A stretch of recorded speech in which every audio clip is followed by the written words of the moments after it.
This episode of The Three Body Problem is brought to you by Material Security, the smarter way to protect Google Workspace. Your Gmail and Google Drive hold the keys to your company's data. Instead of juggling half-broken detections and manual triage, Material Security gives you one platform that automatically finds, investigates, and fixes account threats across email, files, and users. Material runs on autopilot so you can catch real attacks without babysitting rules or slowing people down.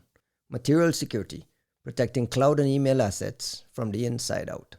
Yeah. Why are you always having microphone trouble? Is it the cat? It's not the cat. It's the fact that I don't live with this thing like set up in front of me, right? I usually want to use my computer for other things than just being a talking head of some Because sort. then we're going to have to get this guy to build a proper studio. Hello, everyone. This is Ryan Narayan with the Three Body Problem. We are up to episode 72. The boys are back from Ring Zero Countermeasures 2025, a conference in Ottawa, Canada last week, where we were able to be on stage for the first time together to do the podcast together as a group. Pretty awesome experience. How was it for you guys? Pretty It's good, cool, bro. man. Yeah, the only thing I think that I made it out first, and then you guys got stuck for a while longer. Yeah, we're not going to talk about the weather. We're not going to talk about the fact that like everybody else got stuck. I barely, like, we were sitting on the plane for 2 hours. They de-iced it. We left, and then everyone else's shit got canceled. So I'm not complaining. You know, we made it out. Yeah. But dude, I Ottawa, spent 39. like, people were nice. People were super cool. It was nice to see the fans. It was good to get like some live reactions. I could tell when I was talking over Kosin because people looked disappointed, so I could shut the fuck up, you know, in real time, you know, and let the man talk. It was awesome. It was a Friday afternoon. We had a packed room. You know, folks were there very, very well engaged. Costin told his usual stories. Right on time. Yeah. It was incredible. Also happened at Ottawa, Canada. Costin launched TLP Black officially. I see there's like a LinkedIn page. There's a whole, like, it's all real. Costin, you want to give us the quick pitch? Congrats on TLP Black. What is TLP Black? Something black. I guess we've been working on this for a while, for over a year now, and the focus has always been to first have some goods and then launch the website. So I don't like it when companies come and they just publish a website and they have nothing, but they, I don't know, go out and gather like a lot of venture capital for nothing, actually. So we thought, let's do it the other way around. First, we'll put together some services, some ideas, like trainings, like the one we did in Ottawa at Countermeasure about iOS forensics. And when all that is up and working, we'll put up a website, which we did at tlpblack.net. And we want to keep it updated, publish research blogs, like things that we are working on, things that are interesting, IOX whenever is possible. You know me. You're bearing the lead. Is there a product that you're selling? No product. Only services. Things like feeds, Yara rules, things like that. I mean, those are products. Yeah, just in the company parlance, like, those are products, right? Like, let me say this as an advisor and as a customer. You're a customer. So what is he selling? Because he doesn't know how to sell it, apparently. I'm looking at him to see if I'm like, if I'm even allowed to say. I'll follow his lead. TLP Black, bro. It is TLP Black. That's why I'm like, you know, I don't want to fuck myself over here by being too candid. But you've got. I think it's funny because you have, even by what you're describing right now, way more than what most companies have when they announce, when they launch, when they decide to go public, and you're underselling the absolute shit out of it. So I'm not gonna force you into a pitch. Give me the pitch.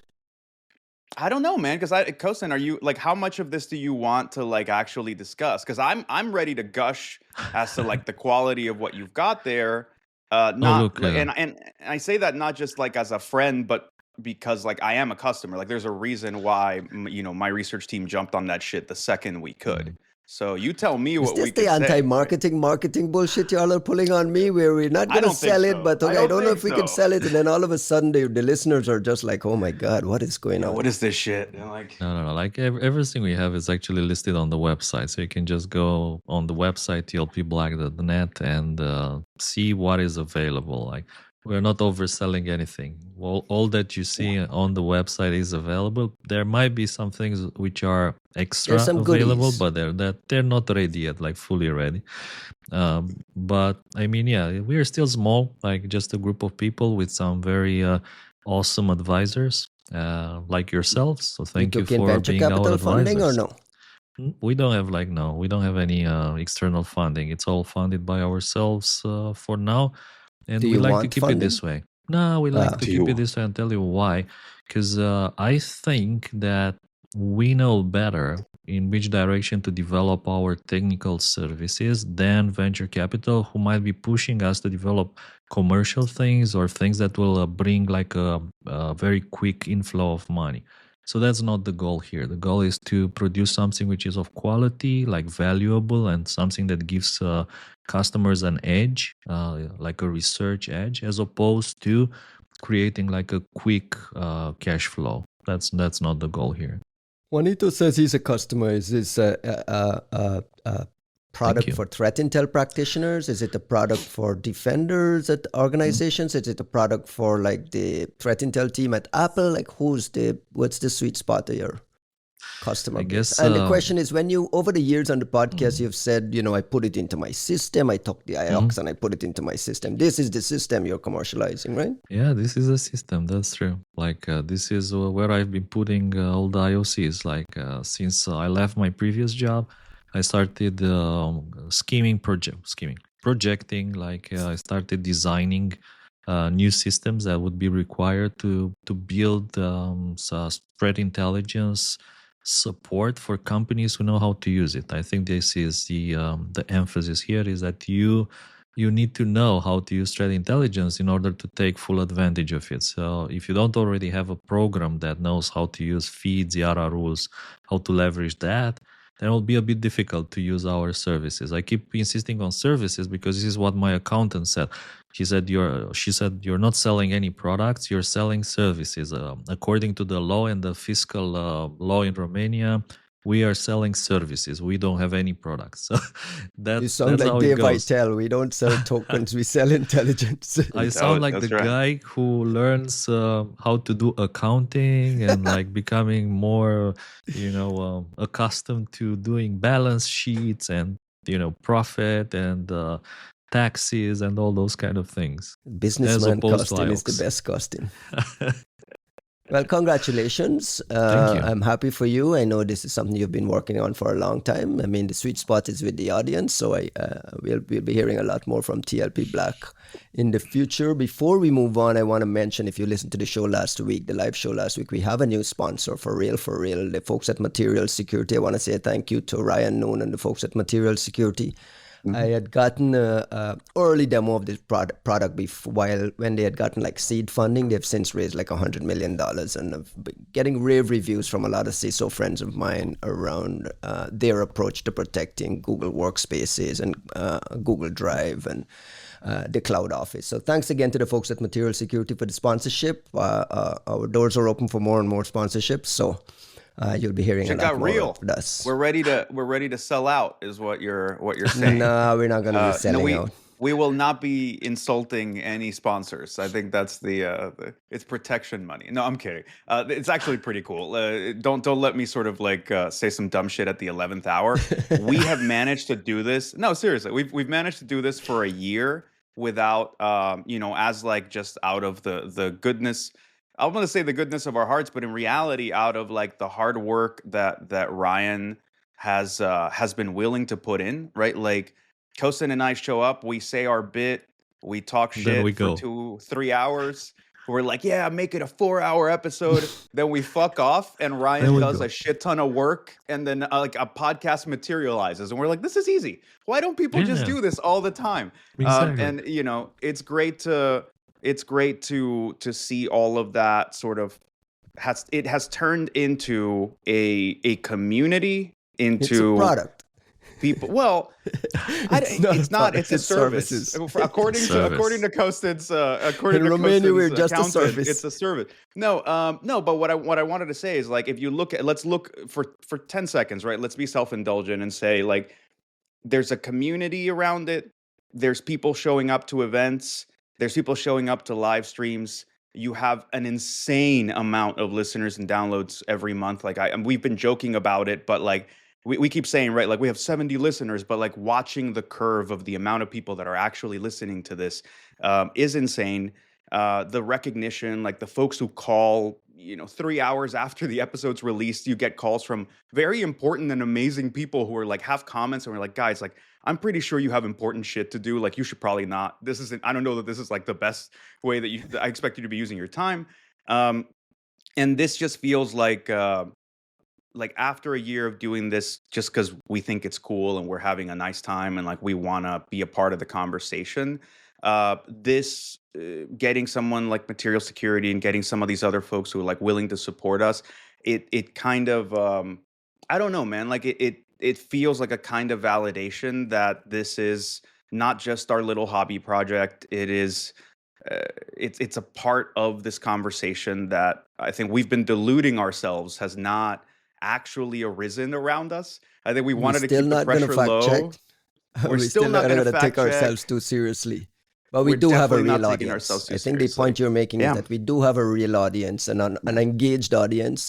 Man, we get people submit long notes after listening to an episode to their thoughts on it. So shout out to Material Security. Shout out to all the folks who've supported. Shout out to the listeners. I mean, in Canada, I was surprised at how many people had actually listened and had like inside jokes from the podcast. So, all right, enough of this self-indulgence. Costin, you're wearing a suit because you're back from Def Camp, Romania. What is Def Camp? Is like is it like DEF CON? It is some kind of a Romanian DEF CON, I think. Yeah, that's a good analogy. And actually, they have all these villages, same as DEF CON, like the lockpicking village. And it's pretty big. I mean, 2,000 people. 2,000 people, yeah. Wow. And it takes place at the majestic House of the People, the Palace of the Parliament, Ceausescu's huge house. Like that one in the middle of the square? Like the that one, big giant. Absolutely. Yeah. The very, like almost the biggest building in the world. Like now the second, the largest administrative building in the world. Yeah, we've been there. You can visit it as well, but during the conference, I think you can visit it for free. So cool. That's also like a fun thing, and a lot of very good talks. By the way, last year we had talks from Mandiant. Obviously, this year as well, a lot of very high quality APT related talks, like APT 41, Lazarus. A lot of talks about Lazarus. Even folks shared IOCs at the end of their talks as a QR code pointing to VirusTotal collection. So to me, that was like super, super awesome. That's a nice way to do it. A lot of our friends come into town for it, or is it Romania heavy? I guess it's Romania heavy, but also a lot of international speakers, including, there were at least 2 speakers that I know from Kaspersky who presented on APT 41, and I think also SOC related topics, but also a lot of AI related talks this year, automation, leveraging AI for offensive purposes, for defensive purposes. AI is pretty big, as you might suspect, at any conference nowadays. Look at this guy. Inbaraz was there, by the way. My friend Inbaraz, yeah. Hello to well as a few others. Did he bring any chili vodka or just? Of course. He's trading palinka with... No, but you know who brought, right? Our good friend Dan Demera was the official palinka provider. That's what I just said. Yeah, he His came with like 5 bottles. Bathtub palinka. It had like a quality stamp on it, which was kind of handwritten, so like the best, highest quality for sure.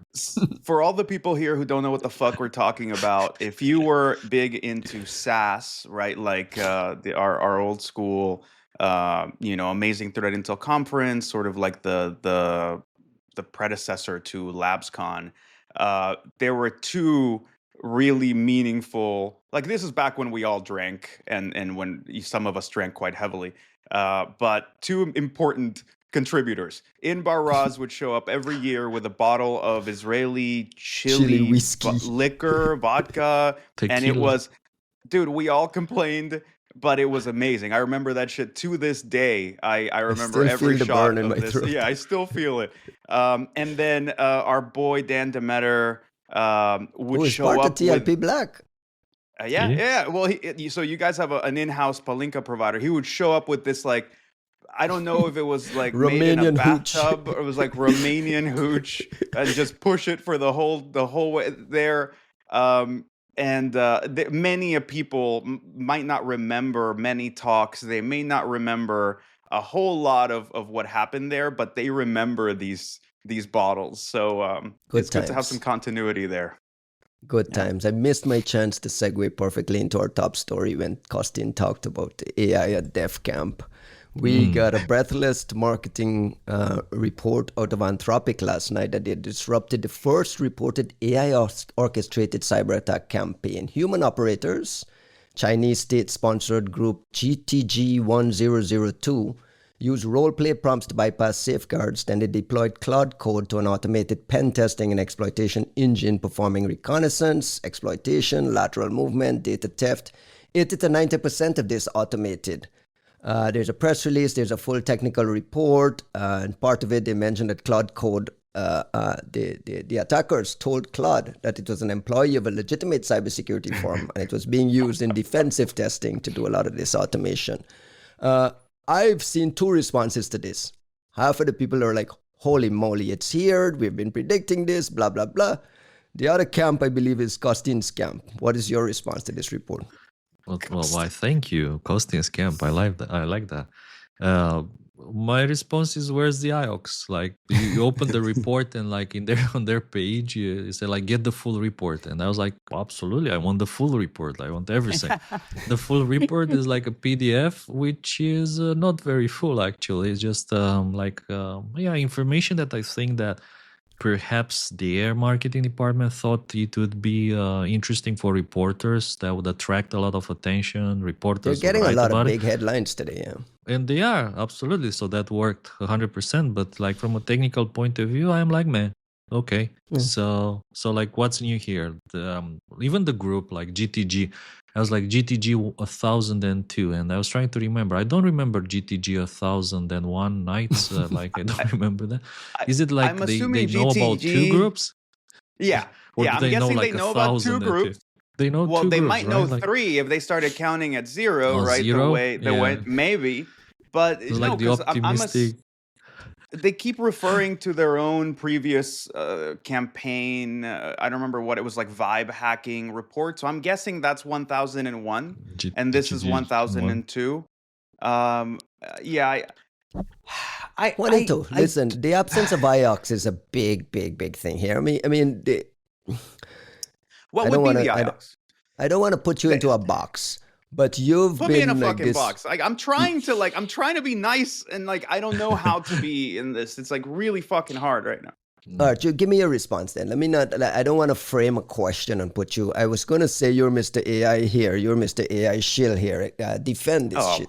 Come on. I'm not here to defend it at all. At all. At the same time, like I don't know. I feel like I'm really harsh on Anthropic. You think it's real? Yes. And the fact that I have to ask that question is ridiculous, right? Like No. They haven't shown us anything that says it's real. Let's parse this into like a bunch of different points. Like let's actually spend a little time on this. I know we have some other like really cool stories, but like I think we should discuss this because they're treating this as a sort of landmark thing, and I think we should entertain it in the terms of what they're describing as the landmark thing, because whether it's real, it's not, whether it's true or it's not, this is the thing we keep being told is going to happen. This is the thing. This is like the future liberals want, right? Like this is the thing that we keep being told is gonna happen, which is like AI attacks are gonna become like the norm. And I want us to treat this one seriously because there's a series of implications and important corollaries and important things to discuss that come up in that future and in that reality. And, you know, if this is a good excuse for us to discuss them, then let's use it that way. And then that's not my way of saying like let's not be skeptical. I think we should be skeptical, but let's also not be so skeptical that we miss the opportunity to have this conversation in the first place. So, what are they claiming? Anthropic is claiming that there is this threat group, some APT, some threat cluster of some sort, that is apparently unbelievably good at orchestrating Claude Code at like an inhuman rate of requests that basically is tricking Claude Code, which for those of you that don't, that are living under a rock, Claude Code is this um, terminal-based application that allows these Claude models to take more or less autonomous actions on your computer, right? You tell it to go edit a document, start a thing, connect to a thing, and it'll run all the commands for you, and it basically like does all the all the things you want it to do. And you go, cool. So it makes sense that you're going to want to use this thing in particular for a hacking operation, in that it's the best one out of all the ones we have available so far. Like Codex is great for coding, but it's not really very autonomous in the terminal. And then you have a bunch of like Gemini CLI kind of sucks. And then you've got a bunch of open source ones that let you do it, but Claude is the best one. So I get why they would do Claude. The idea being that these operators, this mythical GTG 1002, has such experience and such a great harness that they were essentially running whatever it is their harness is, and that would trick Claude Code into running these segmented portions, like these atomic parts of an operation, and it would orchestrate sort of the larger piece of that being effectively a hacking campaign. And then, if you have this so automated, you could just basically churn on a list of targets, right? You go, if you think about the context that the model is running at any given moment, all it knows is that it's been told it's part of, let's say, a pen testing company or some other perfectly legitimate fairy tale that you tell the model as to what it's doing. And it knows that it's doing, early reconnaissance. And then the next bit of context for the other thing, it knows that it's using that recon to connect to a place. And the next bit of context knows that it's, trying to move laterally, right? Well, like it's just bits and pieces, and there's this greater orchestration to it. So in a sense, it's plausible and it's doable. It's understandable. I could see, why not? Like my skepticism about this is not that I don't think this works. I think it works to some degree. At the same time, you look at this report, and there's like a weird self-interested conflict in it, which is you want to say, holy shit, Claude Code is so fucking awesome that you could run APT operations with it. And at the same time, you want to say, Claude Code is so safe and so defanged and so not Doomsday Skynet AGI that, it's definitely not doing terrible things all by itself. And it's a very difficult thing to, those two things, they kind of conflict with each other, right? Like, oh, Ryan, you're muted. If you're trying to stop my shilling, right? Like, I said they pulled it off though. Like they pulled off this dual marketing that was conflicting, because that's the takeaway most folks are having, is that holy wow, how much of this is now fully automated? Human operators can walk away and leave 90% of all of this to be done. Are they pulling it off? Ryan, are they pulling it off, or are they getting the soft treatment from the journalists that we used to get in the beginning of the great threat intel era, when, first reporters were very invested in getting the story, and the one that would get the most clicks, so they would just let you get away with whatever. You could walk in there and say, oh, the CCP, the Chinese hacked a satellite that beamed the laser to the moon, and that stole everybody's social security numbers. And they just sit there and like, they'd be like, oh yeah, fucking, just stenographers, right? Like just pushing that out there. So the reason, what I'm saying is, like, if you look at that Anthropic report, if you give them enough space, if your context window is small enough as a human being, you can take away whichever story you want. You have the material to say, oh, this is so safe, it wouldn't let them do it, which is hilarious, right? Like, one of the statements in this report is that they weren't as successful because Claude Code was exaggerating its own, like, the model was exaggerating its own findings and it wasn't accurate, which I don't think is a great statement. Like, you're basically saying, oh, our shit sucks in such a way. It's hallucinating. It's like, it's so hyperbolic about its own accomplishments that you actually can't rely on the output of its work, which is, I think, is a pretty damning statement. I don't think it's a safety thing. It's more of like, oh, thank God our tech is not that good, because, that's what kept them from really doing some damage. And then on the other hand, you're going, our shit is so autonomous and great that, like, these operators were interacting with it like 10% of the way while it did all this shit. Yeah. Let me just read another line from the report. The threat actor whom we assessed with high confidence was a Chinese state-sponsored group, manipulated our Claude Code tool into attempting infiltration into roughly 30 global targets and succeeded in a small number of cases. The operation targeted large tech companies, financial institutions, chemical manufacturing companies, and government agencies. And Anthropic's self-promotion says this is the first documented case of a large-scale cyber attack executed without substantial human intervention. This is what is definitely coming, though. I mean, the idea, and there was like some lateral movement things in there that points to, like, your network is shit, right? That's the reason why, like, an AI thing can go around there and find lateral movement things and places. Kostian, do you believe... I'm trying to get a sense of if we believe this is the first documented case of something that's real, and that's something that's going to be coming down the pike in a way where it's really, really going to tip the scales and not, and put adversaries in front. I mean, there's maybe a lot of people who are surprised by this, but to me, it's not surprising at all. I mean, we know about a case where the director of a famous intelligence agency, who may or may have not developed Dooku and Stuxnet before being that famous, left the agency, started his own company doing exactly this, like 8 years ago, maybe 9 years ago. So what was being pitched back then was exactly this, like automated testing, probing, penetration, access, exfiltration, everything fully automated with AI support.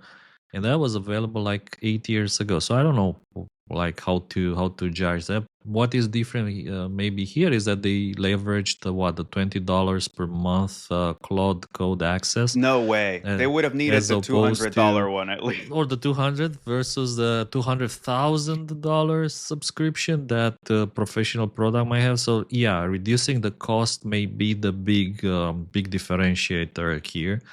Well, you were asking me previously, by the way, what could be the IOX here, and I was just looking at phase 3, which is super interesting, and they say Claude was directed to independently generate attack payloads. There you go. Where's the attack payloads? We can have IOCs. We'll take IOCs for attack payloads, tailored to discovered vulnerabilities. Or no, I don't need the prompt. I need the payloads. Execute testing through remote command, analyze, and then Claude authors custom payload, develops exploit chain, validates exploit capabilities. So there's IOX. And then I ask you another question. If I'm one of the victims of this, how do I know? How do I know if I got hacked by Claude? Because like this is what the report is saying, that I got hacked by Claude, not by the Chinese operators. 80% of the work was done by Claude. So is it that I got hacked by Claude? Sounds to me. So I would like to know, if I'm one of the victims, how did I get hacked by Claude? And can I pretty please know if I got hacked or not? Juanito, before you jump in, I want to describe the phases that they described in the report, because they described 6 phases that was managed almost entirely by the AIs. Phase 1, campaign initialization and target selection. That's obvious, right? I mean, you can use that for any tool for that. Phase 2, reconnaissance and attack surface mapping. Pretty interesting stuff. Phase 3 that Costin described was the vulnerability discovery and validation. Phase 4, credential harvesting and lateral movement, which is what I talked about earlier. Phase 5, data collection and intelligence extraction. That's obvious. And then phase 6, documentation and handoff. So there are like phases of an attack that something like a Claude Code can go through and automate for you at scale. I mean, that's I think the big worry is the scale of it all. What is your take here? I mean, I think the concern is, I don't know, man. Like there's what is currently being done or able to do, and then there's kind of what matters and what it shows us about the future. What is currently being done and what the thing can do is a half decent autonomous attempt at a campaign.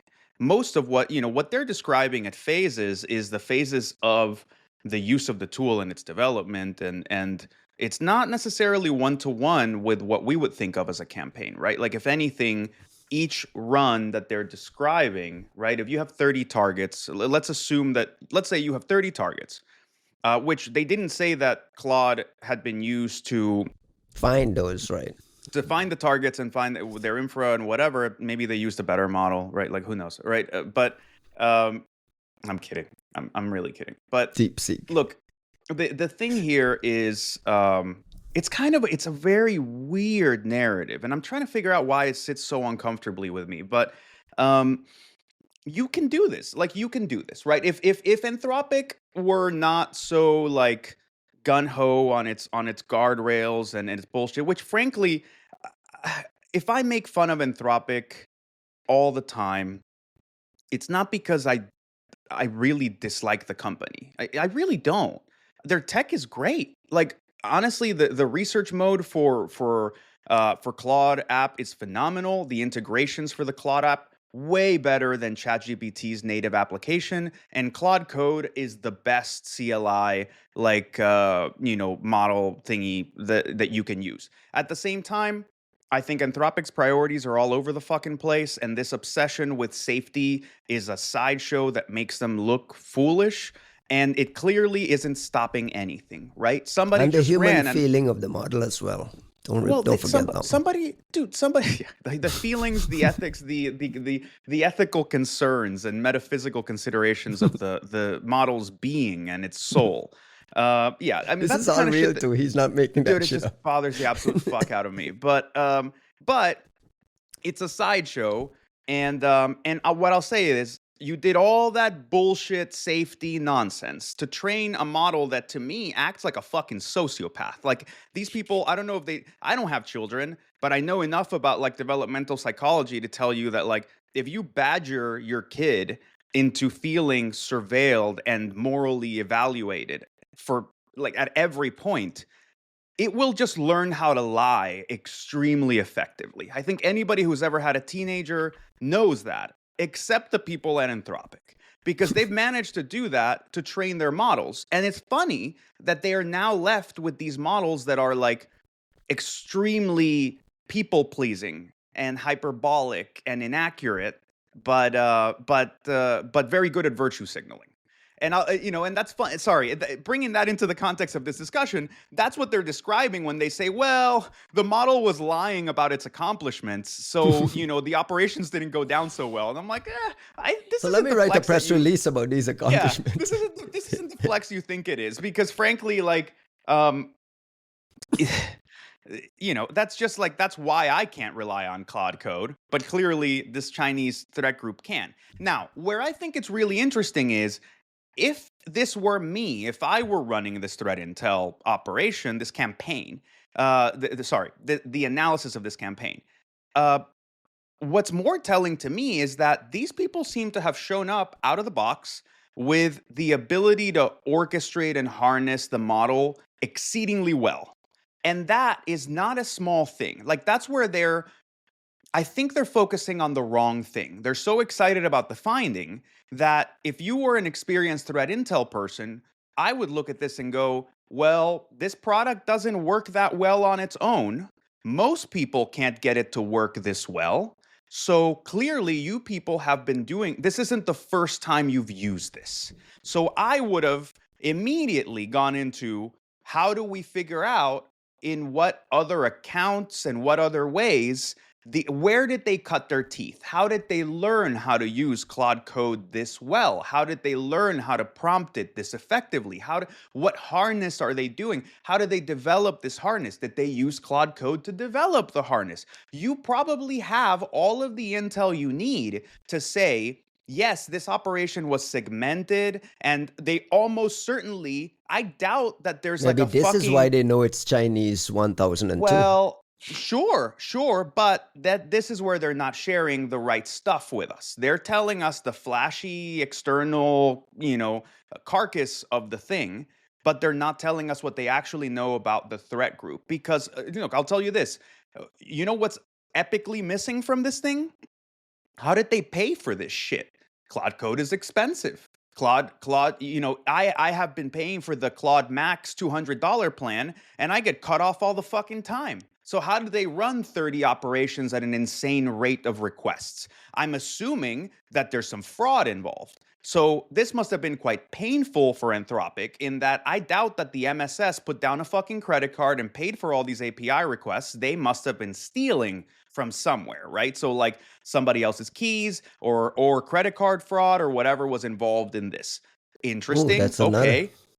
There's some real world fucking TTPs there that maybe we should discuss. The next thing, right? Claude Code doesn't run on Claude's infrastructure. It runs on a machine somewhere that must have been doing these connections. So what infrastructure were the attackers using to run Claude Code that was then doing all of the attacking? Why don't we have infrastructure? You knew what IP was connecting from. Was this a DigitalOcean VPS that was doing all these operations? Like, where did the infrastructure run from? That is a real IOC that would have been nice to have. That's how we would be able to check if maybe we got hacked by these motherfuckers, right? If you find that IP. You don't want to tell us about the payloads and whatever? Kind of selfish, cool. But right, like, I also understand that you can make the argument that the payloads were dynamically generated, so the hashes may not be that relevant. Maybe when they say payloads, what they really mean are like web shells and more ephemeral components that were being used for like what are obviously going to be internet-facing things. Like, I just think that I get that we're at a new stage or a new type of operation that's being analyzed, but you're kind of missing the real threat intel part of this, right? Like, this wasn't an APT1 report. Like, this was running to get the press coverage of it without really gaming out like what the practical value of the thing is. And frankly, like, I keep joking about how it's amazing that they could get Claude Code to work this well, but the reason I'm saying it is this was obviously not their first rodeo. They must have been testing. They must have been using it here and there. And like, even if you tell me that the model was so inaccurate and its guesstimations and stuff, that's a TTP in and of itself, right? Because we know if you go read Dreadnode's pen test judge paper, Dreadnode has been doing the science of figuring out how to do red teaming effectively and not get lied to by the models, right? That's what the Strikes platform, On dude, public models? I swear they don't pay me. Dreadnode does not pay me. I just love what they do. I love their platform because it's all about testing models and like, how do you do these runs and get some genuine like metrics out of like how to make these things work effectively. But all of their They have an work, actual everything- product? Yeah, no, I mean, it's fucking great. Like, it's because it's all about evals. It's all about testing. So what you would do is, essentially, if you use their Strikes platform, you would orchestrate this campaign, and then you would run 100 times with 100 different models, 100 different combinations of tools, 100 different prompts, and you could fine tune it to say, how do we get the best results so that we don't get lied to by Claude? Right? If the Chinese had Strikes, then they would be getting better results for this shit. But my point here being that there is a way to get the models to not lie. There is a way to harness these things to know when the model's lying so that you can effectively get better results. And so clearly the GTG 1002 is much better than the average human being at using Claude and automation, but not the best that we know. Because if it was the Dreadnode guys, the model would not have been lying to them, and they would have had a 93% success rate, right? You would have hit 28 Yeah. out of the 30 targets. Now, my question here actually, where I do want to move forward is, let's talk about the future. Let's talk about the not very distant future, right? Like if this is where we are, whether Anthropic's telling the truth, if they're giving us all the details or not, if they have the right motivations or not. If this is where we are, the future they're painting is one where a threat group or a determined set of folks can run a campaign against 30 organizations in a matter of hours. Possibly one person hitting 30 targets in a matter of hours. The time delta now is a totally different discussion. The investment now is a totally different discussion. And what I would suggest is we as an industry of defenders have felt overwhelmed by the ubiquity and persistence and just general overpopulation of ransomware groups, which we refer to as technical debt collectors often. Because you say, it's not like they went and broke into Fort Knox. They're just looking for whatever company happens to sit in the intersection of money, vulnerability, and opportunism. And you go, cool, $10 million payout, let's go. But the defense industry has felt overwhelmed with the existence of these groups in safe harbor countries just going around popping people because they can. That was human based. That was like, look at Klopp, right? Klopp with the Move It thing, they had so many victims that it took them like a year to go through the backlog of victims, ransoming them because of all that they were able to do. What future are we looking at in 6 months when that's not one group? That, like, we're basically having the entirety of the globally exposed internet is being continually pen tested by these technical debt collectors who are just leveraging computer use agent models to autonomously pop places. And some of them are going to be good and get really good at this shit, and some of them are going to be mediocre, but you're basically turning the entire internet into one giant bug bounty that is no longer You just had a little hiccup in the recording there. I'm glad you brought up this technical debt collection because that's the thought I had on phase 4, credential harvesting and lateral movement. The report describes the human operators authorizing Claude to execute systemic credential collection across targeted networks involving querying in internal services, extracting authentication certs from configuration, testing harvested credentials across discovered systems, and so on. So for this to be successful, like, you have to have your IAM and your identity management, and it has to be like a complete mess. And there's like sections of this report you can read. You should already know this if you're a defender, but there are sections, in the absence of IOCs, there are sections of this report that you can go and pinpoint the technical debt that not only the human operators are pointing to, but what the AI models are generating. So it might be interesting from that standpoint, Costume. It's about the automation, right? Like, Kosin, I think you can recognize what the thing is doing just reading the phases, I'm assuming. Yeah, I guess there are some still open questions when you look at everything that was happening here.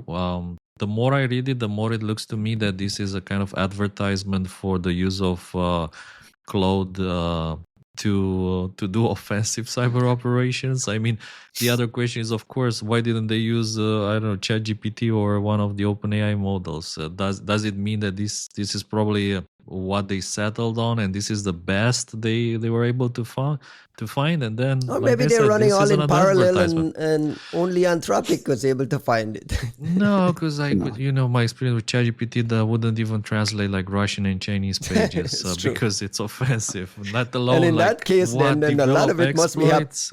in No. that case, a lot of it must be happening on Grok, which is, as you describe, a free for all. Grok, yes, Now, probably. Grok, think yes. about the setup, guys. Like the what's really, look, I've been trying all these different CLI tools, and I actually this weekend I'm hoping to try a couple more because I heard that there's one called Open Code now, which is model agnostic, And there's another one called Goose, which some big company developed. I want to say it was like Stripe or somebody that I want to try. But what we're talking about here is slightly different, right? You're talking about a command line tool that serves as a sort of model harness that allows a model that is good at orchestrating um, command line processes, applications, commands, and so on, and debugging itself and essentially trying to accomplish a task. And that's different than ChatGPT is different than whatever, because it's not about asking it a question. It's about the execution and the debugging and the, like it actually doing the thing for you. And that's why I keep saying computer use agents or like computer use models. Like there's a slight different variant here of what it means to get to set out a command line interface, which is like a terminal is basically what? Like a box of tools. And to get an agent to just accomplish a task by itself. And in that sense, Claude Code, as far as I can see from any of the available offerings, is the best one that you can just readily plunk down a credit card and say, I want you to run my terminal to do things. And it will go absolutely. I'm a little sad. I'm a little salty because it was a lot better up until September-ish. And then the whole model degradation scam thing with Anthropic, like I was so bought in on Anthropic. I was such a Claude Code fan because it was building shit for me and maintaining. And you were like, oh my God, this is the future. And then out of nowhere, they like did this model degradation and like all my shit broke. But nobody told me. So for 2 weeks, everything was just breaking and I didn't know why. And I was like, clearly, it must be something wrong with me. What did I do? Right? I'm like staring into the mirror. But to their I'm getting credit, premonitions of what the future looks like. When all well, this shit continues to break. you know what the future is going to look like? It's going to be very interesting when, like, I've been saying this from the start. Right now, it's a trust and safety problem because they're running things that require API calls to big companies with threat intel teams. When you start to see all the YouTube influencers and the vibe coders raving about the fact that like we can now do Claude Code with a local model. There's some Chinese Kimi K2 computing whatever model that you can run on your MacBook that just controls the terminal. That's when this shit is going to go fucking bonkers. Because then there is no longer a trust and safety issue. All you need is a machine with enough compute to load a local model that can control a terminal. And then we're off to the fucking races. And you can spend all day telling the thing, hey, try to hack UNICEF. And maybe it won't do it well, but eventually it will. And then now what we're talking about is if you plug anything into the fucking internet, this thing is getting pen tested, quote unquote, by 10,000 different people live, right? Like anything that comes on board with an open port is going to get a free pen test. And that's the future that we're moving towards. So we're moving that's towards why a future of ignoring vulnerability reports, just like the present. Costin, close us out. No, that's not the takeaway. We're moving to a future where being vulnerable and being hacked are not two separate steps. We're moving to a we future. Can't fix the shit we have now. You think we can fix the shit that's being live pen tested by a million models? But that's my point. Right now, the internet is incredibly forgiving. How many people are running Fortinet, Ivanti, whatever bullshit appliances, all of them Swiss cheese with a bunch of like known end days, and they're not getting hacked right now. They wouldn't know if they were, but they're just not, because on Friday, November 14th, nobody felt like hacking, Fortinet stuff. They were busy hacking Ivanti stuff. It's very different to think about an internet where the minute you plug something in with a known vulnerability, it gets popped by 40 different people. And you're going to see ransomware in a web shell and a thing, and like the whole thing starts slowing down. You're like, what the fuck just happened? You're like, well, it had an end day, and there's people out there probing, scanning, and waiting for the second something pops up with a known vuln. and then it's a fucking mad dash as 12 different threat actors automatically try to pop this thing. That's the future we're moving towards. Costin, we're at the 50-minute mark. Give me your closing thought on this Anthropic report and let's your move last on, no? takeaway. Let's move on. What can I say? It's more important than ever that you patch your shit, like get rid of things that have end days, and they have like 100 end days this year and 200 0 days. This is even more important than ever. And I still think it's a matter of cost. Like what used to cost $200,000 per year is now something you can accomplish with $18 per month for the Claude Pro. And it's something that you will be able to accomplish with the electricity cost when you run local models. And especially not just some random models, but just imagine what models trained specifically for this purpose will be able to do. Not just like generalists, models that know how to write poems and whatever, but models who know how to do proper pen testing, running locally, electricity cost bound, and let's say leveraging orb networks for anonymous internet access and making it very, very hard to track.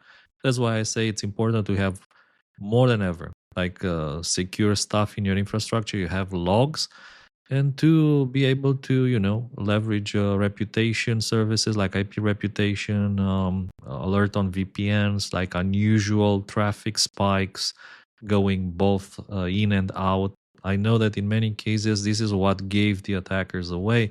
It was that connections were coming out of a network equipment device that weren't actually coming in. So they were like just connections being initiated from a node in your network that wasn't supposed to generate outgoing connections. So it's more important than ever to get your stuff right and to get rid of these legacy nightmare problems with end days and replace them with solid stuff.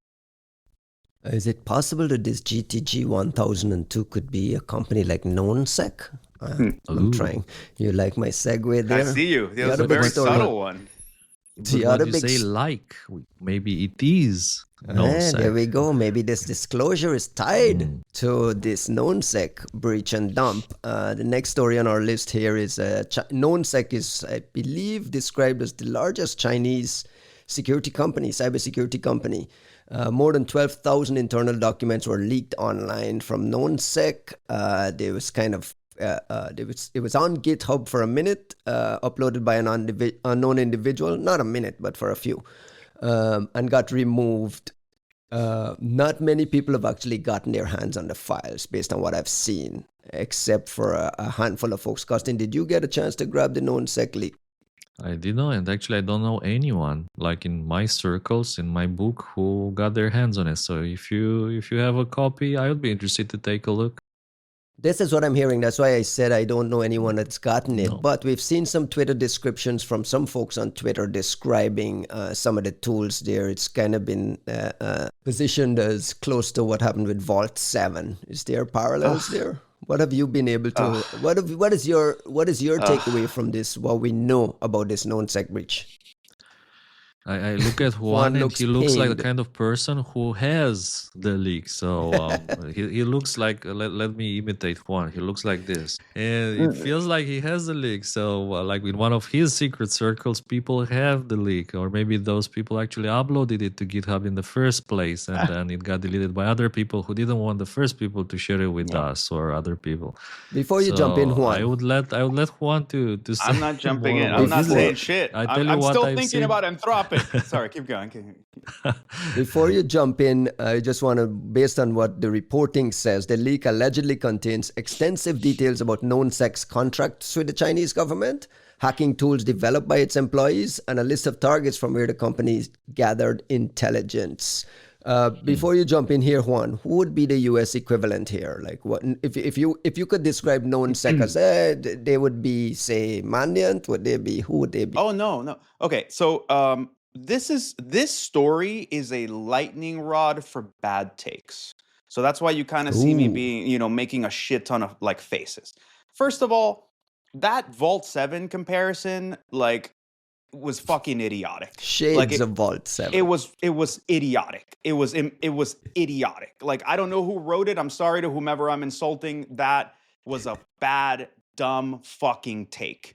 Vault 7 was seeing some of the CIA tools get leaked. It was leaked by an insider who apparently was a pretty shitty person, if you believed, the court cases. And I say that because apparently he's had a bunch of child pornography along the way. So Vault 7 would be like us getting to see a peek of the MSS's internal tooling because some asshole who worked at the MSS decided to leak it. And I don't know what statement that is on cyber tooling and whatever bullshit this person wrote. But maybe the shades are just like the contents of the leak, not necessarily the intricacies of who leaked it and whether they were a bad person or not. No. It was just a bad take, and it was one of many bad takes. I'll give you another bad take. There's somebody who posted a fucking PDF report with it was Winnie the Pooh on the front cover. I am pretty certain that report is a hallucination based on screenshots. Honestly, I think it's just a whole cloth AI hallucination. So this is a lightning rod for bad takes. But and we can go into that. But the answer here is the answer to your original question is that I don't think there is such a thing as an American equivalent to KnownSec, because and this is something we've gotten into before with discussions of the Winona DeSomber, Sergey Bradis paper and stuff about the US ecosystem. I don't think there is such a thing as an American company that is contracting to the US government that is simultaneously a front-facing cybersecurity defense company, vulnerability weaponization company, hacking as a service company, exfiltration, and hacked, leaked, breached material being given to government company that's also doing stuff in the telcos and ISPs. That's also it's just so different. The ecosystem in China allows for things that I don't think have a real equivalent in the US, unless we can get creative and sort of squint and say, well, if you're squinting, Booz Allen Hamilton is the same thing. And you go, yeah, but Booz Allen Hamilton is a mega fucking corporation that has a bunch of pieces of things and they all claim to do a thing. This would be the equivalent of, you said Mandiant, right? That's a extremely unfair characterization, but this would be the equivalent. No, I didn't make the characterization. I know, but just threw out a big name here. I know, but I'm saying if we took a People name fact check me, bro. Nah, I mean, that's the problem, right? They're taking us too seriously. But if you took Mandiant, or if you took SentinelOne or CrowdStrike or whomever, that this would be like saying that this cybersecurity company also hacks and also develops its own exploits and also hacks other countries and also steals data and also analyzes that data and weaponizes it and also, it's just so many parts of what we normally think of as only the government or criminals can do, because you're definitely breaking the law along the way, right? So in the US, I just don't think that there's any organization that can act with impunity at so many different levels of that stack and still put on the front face of a known company that claims to be a defensive company, it just, I don't think there's such a thing as a corollary. Costin, have you been able to see any of the actual tools that have been, any of the reporting on the tools and capabilities from this actor that stands out? Anything stands out to you based on what you've seen? I mean, to me, it seems like pretty standard stuff. You could probably build the same if you combine different services which are available commercially, things I don't know, like Intellex for the leaks searching, but leaks monitoring is one of the things, by the way, that TLP Black does as well. So this is a service that we also provide. What it appears to me here is that they managed to somehow weaponize these features, like to be able to do leaks monitoring in order to obtain credentials that can be leveraged for access, or then like a showdown they built. They can also use to profile IP addresses. It takes like a couple of weeks to scan the whole IPv4 space, which probably is more than some of our friends can do. That maybe we don't want to name, or we want to name one, like I don't know, Silas, our friend, has some very cool tools in this regard. So it seemed like pretty standard. Of course, they have malware. They have like some tools for password collection, extraction from different messengers.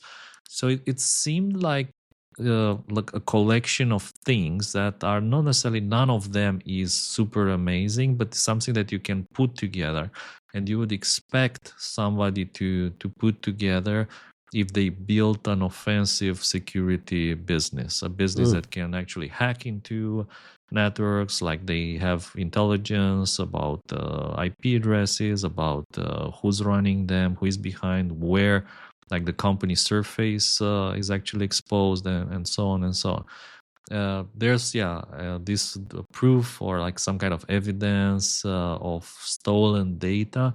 Again, I've only seen screenshots of these, but I haven't seen the data itself, so I can't say. What attracted my attention was that the Chinese are kind of trying to downplay the whole issue. They're saying like, this is from 2023 and we investigated in 2023. And it was just because the operators were using some cloud service, and someone leveraged a 0-day in that cloud service to steal all the data.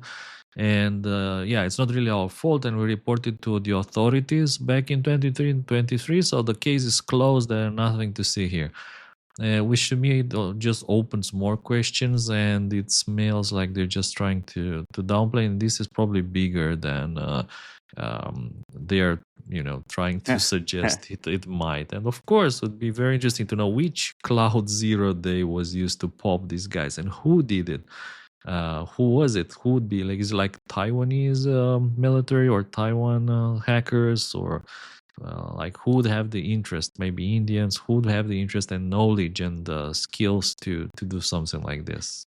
I'm gonna say some shit here, and I'm not gonna make it a bad the take. usual, like, right? I'm gonna I'm gonna do the usual. No, I'm gonna say some shit here, and I'm not going to explain myself, if that's okay with you. But all right, let me see if I have to ask you to explain yourself. Then we might have problems. But go I'm ahead. saying, like, I know what's in this leak.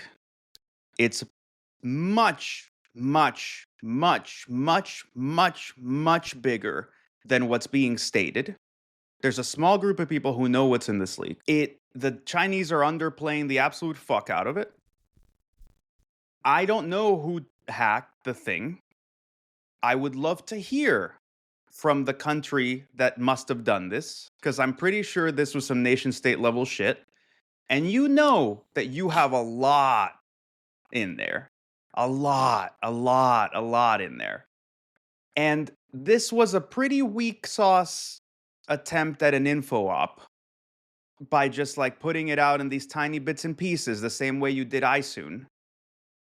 And I would like to see that actual bulk of amazing fucking shit you found leveraged in a way that's actually meaningful, that's actually being looked at by researchers, that's actually being hung around the necks of the CCP and saying, hey, you motherfuckers have been doing a lot of shady shit. So I don't know who you are, but I know what you've got, and I'm throwing down the gauntlet and saying, I'd like to see you do some legit shit here instead of this risk-averse bullshit. And let's see it. There's a lot to parse there, boy. There's That's a all lot I'm to saying. parse. I'm not gonna ask you to explain yourself, but Costin, he's saying this it might be the same folks behind the iSoon leaks, and it might be part of an info ops. Is there this there GitHub how leaking much of a thing? conspiracy hat? I don't know. How tight did he pull that conspiracy hat?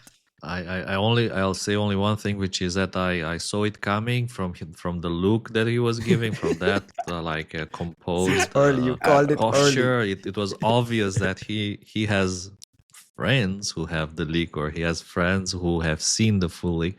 The one thing that is super weird in this story is that why would you delete it from GitHub and then start selling it on the dark web? And I tell you one thing that I don't fully trust that, because I looked on the dark web and this is not Misdirection, being right? made available for sale anywhere on the dark web.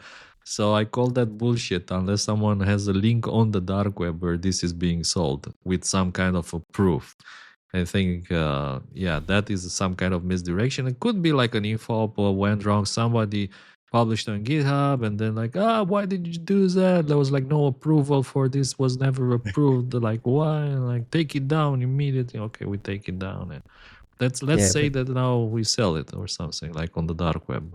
so this is a nation state info op. We're all being played at some point, right? I want to seg right into the next story that connects China and adds to this recent list of things we've been amplifying here in the podcast, which is China's attempt to attribute major cyber attacks to the United States. In this case, the Chinese cybersecurity agency accused the U.S. government of orchestrating the theft of $13 billion worth of magic money Bitcoin.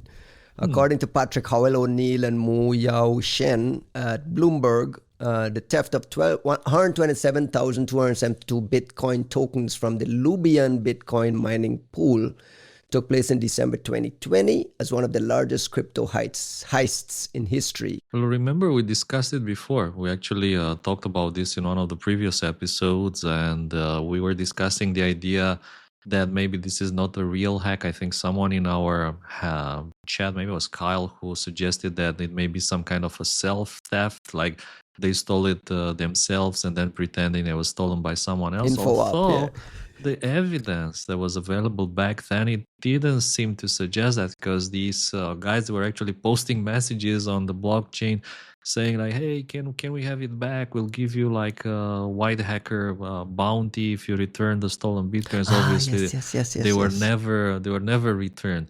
I don't believe this story. It seems like too crazy that the US would actually be engaging in this attack and stealing the Bitcoins to do what? Like to build the US crypto reserve or what? Like it seems very, very, very strange to me. So I still believe the theory that somebody just took their Bitcoins from a cyber criminal point of view. It sounds more likely than this speculation, because that's what it is. If you ask me, it's just a speculation. There was a government level action to take these coins. And according to the CNCERT, which is a Chinese computer virus emergency response center, the tell was the quiet and delayed movement of the stolen Bitcoin, suggesting a government level action rather than typical criminal behavior. Right? No.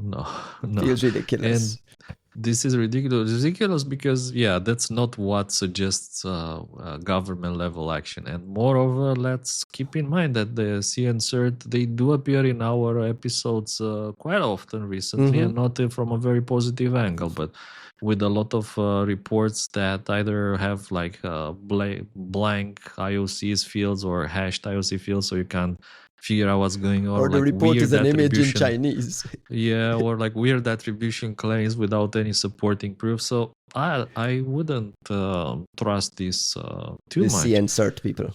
No, like whenever, sometimes the most likely theory here, which was a cyber criminal attack, I think it sounds a lot more likely. Again, maybe Juan's friends know more. Oh, no. See him like he seems to have a lot more Juanito, information. wait a second. Let me pull this together. Juanito buys services from TLP Black, and now he knows everything. That's right. This is my friends are yes. No, I don't know what the fuck is going on here. What I will say is that this is kind of a sad moment, because we've been watching the Chinese playing this like 4D chess thing with threat intel, where you're like, oh, look, guys, they're using our own game against us. We've been, socking them in the mouth over and over about their hacking operations, and now they're like the mighty China is awakening and using threat intel to fight back and like tell us about NSA hacking ops and whatever. And they weren't doing it that great, but like, they're at it. And you're like, okay, well, this is getting interesting. There's like a nation state level use of threat intel that's like, like this is a thing to watch. And then you do this dumb shit.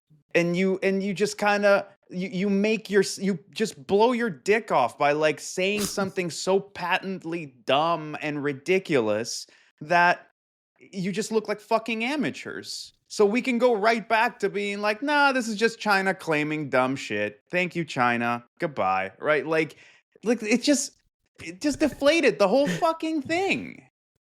By the way, and the last time we talked about the CN cert and we talked about them issuing reports in with images in Chinese, I complained and I said, listen, at least if I'm your audience, ship the thing in English. And I was told by a friend that this shit might even be deliberate. Like it's so petty that they'll be like, I'm targeting you, but I'm gonna put it in Chinese and give you all this fucking work to go read it. And I was like, no, they can't be that petty. He was like, yeah, they are. Yeah, they are. He's like, and we do the same thing as well. So it's fucking amazing. That's typical like intel work. You're like, how many translators do they have inside of the fort? Like, we're going to publish this shit.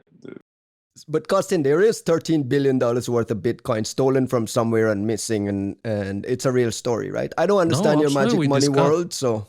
We discussed this before. I mean, yeah, sure thing. That we discussed the Lubian Bitcoin mining pool. This was a mining pool, a Chinese run mining pool, and the Bitcoins did move, and they were trying to recover it. So this story is real for sure. I think there's nothing special to understand when it comes to cryptocurrencies. Only that for some people, they do have value, and it's possible to convert them with the loss into real world money. So. What it matters in the end is that some people lost money, some people stole them, and me personally, if you ask me, I don't think the U.S. government did this, even to fund the U.S. Cryptocurrency national reserve, which Trump actually said that they will build with confiscated cryptocurrency. Well, that's coins, what I was expecting. So it checks out. Yeah. I thought. So you'd expect them to steal it from criminals. I thought the Chinese were complaining because someone had like magically poofed a bunch of Bitcoin, and then the U.S. had announced that they had seized the Bitcoin. The same number, right? Yeah. That's what I would expect, because if you're saying it's like a seizure, like the U.S. isn't just like magicking it out of wallets and then like putting it over here, right? Like that's just not how the US works.